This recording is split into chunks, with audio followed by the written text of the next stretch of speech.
Hello, everybody. So I want to address the pretty crazy thing that happened this morning with a rumor circulating on X and the stock dumping below 200 in great part because of this rumor. And so this kind of gives you an idea of all of the headwinds that strategy is facing with, shorts. I don't know where these rumors come from.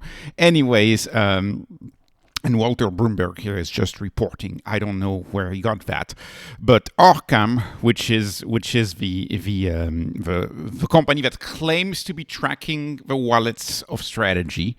They claim to be tracking the wallets of strategy. You may remember this whole debate back then. Are they really their wallets or not? And they're just saying this. They move 47,000. And of course, the way it reports is, they cut Bitcoin holdings by 47,000 coins. So think about how this makes the stock drop. People are already so antsy. People are already so fearful. And then you have this headline circulating on Twitter. And then Saylor has to come out and say there is no truth to this rumor. And if you look at the number of views, as I record, there's 700,000 views for the rumor. Unfortunately, the reply only got 180,000 views. So you have to deal with fake news around these stocks that are really hurting. And Saylor had to go on CNBC this morning and made this 7-minute segment on CNBC.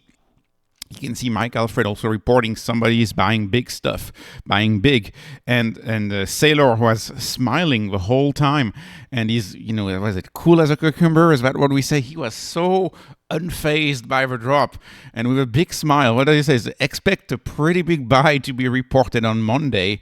And he's just smiling out there. And Saylor says, and this is a really good quote, right? You can't get on a rocket without the G's, right? The G's being the acceleration, the pain that you feel as your weight gets multiplied by like 5 or 6 when you go on a rocket. I mean, that's what they say, right? I've never been on a rocket.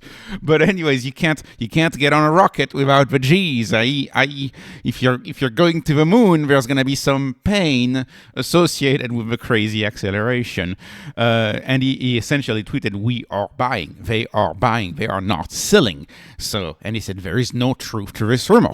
But unfortunately, the damage was done to the stock in pre-market. And so, if some of you got it below 200 in pre-market, congrats. That was a pretty crazy offer that just a rumor can offer. Sometimes you wonder if these rumors are not placed by market makers. I have no idea, but it's very much annoying. So anyway, strategy today, continuing the MNAV decline. Whatever, we get this story. Actually, the MNAV is declining 0.83% right now per the strategy tracker.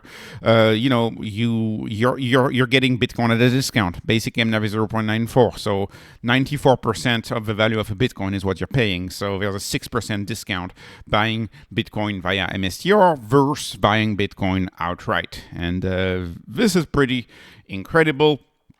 I happen to believe that, historically, these companies don't trade too much below MNAV. They don't trade too much below MNAV, right? They could go to a 0.9. But if you follow, for example, Mara and what's happened with Mara, who has gotten zero love from the market for, over a year now, they trade just a tad below MNAV, oscillating between 0.9 and 1. So to me, we are at the bottom in MNAV.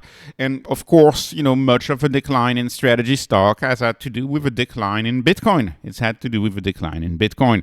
Stretch, let's talk about Stretch. So of course, that was a liquidity crisis yesterday, and this morning too, liquidity crisis. The market's freaked out. There's no liquidity. The banks need money. The government has not paid contractors. The government has not paid employees. And so, because we live in a fractional reserve banking system, if you have millions of people who don't get their paychecks, or hundreds of thousands of companies, and I think something like 1.6 million or 1.7 million people who didn't get paychecks, you're going to have a big hole in the banking system. And that's liquidity in the US drying out because you have this big hole in the banking system because 2 paychecks as of early November. 2 paychecks had not been paid, yet people still have bills, and so people still have money coming out of the banking system, but no money coming in. That's going to be changing. Anyways, that's part of the reason why Stretch went down. Stretch is climbing back up as I record this. We are nearing $99. We're climbing back up. Maybe by Monday we'll be back at 100.01. To me, it's not going to take a very long time. It's just liquidity coming back, and the Nasdaq is finally making a comeback. Stocks like Tesla are up. Stocks like HIMS are up. So finally, you can't go down forever. And I'll just say that a lot of the freak out, at least CNBC was trying to find a reason for the freak out. In my view, the freak out was because of the liquidity. But, some people were saying, the Fed may not cut in December. Well, if you look at the odds, we are still in the odds of a cut. And Polymarket, usually gets this right. And we're still in the camp of a 25 point basis cut, and this is increasing again. And as far as the liquidity goes, I want to call your attention to this good article from CNBC, and it's not too often that I say that, but this one is a good article talking about quote unquote super checks, i.e.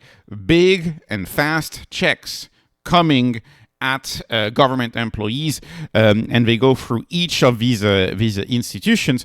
And keep in mind, like some of these institutions, each of them, that could be 150,000 employees, 70,000 employees, 200,000 employees. These are enormous organizations, and they're going to get their paychecks. Some of them getting them as early as Sunday. So I don't know how banks are going to process that on a Sunday, but most of them seem to be hitting on Monday, and then some of them may be hitting on Tuesday and Wednesday. But if you go on this article, which is at the headline of CNBC, you can see that most of the paychecks will be paid by Monday. And so this is going to ease the bank's liquidity problem, in my view. And then we have NVIDIA earnings on Wednesday, I believe. So NVIDIA, if they need to come out with very bullish earnings, and then you'll have AMD and NVIDIA who confirm AI is not a fad. AI is real. And then maybe we are shaping up for a rally towards the end of the year. At least that is what I hope. Your job as an investor, in my view right now, is to be sure you don't get wiped out, to be sure you don't do options, to be sure you don't get wiped out, to get to live another day. The rally is delayed, but the rally, in my view, is not over. So anyways, this was not investment advice, of course. No financial advice ever on this channel. This is only entertainment. I hope you were entertained. Please like, please subscribe, follow me on Patreon, follow me on X. Thank you for watching, and have a wonderful, wonderful day.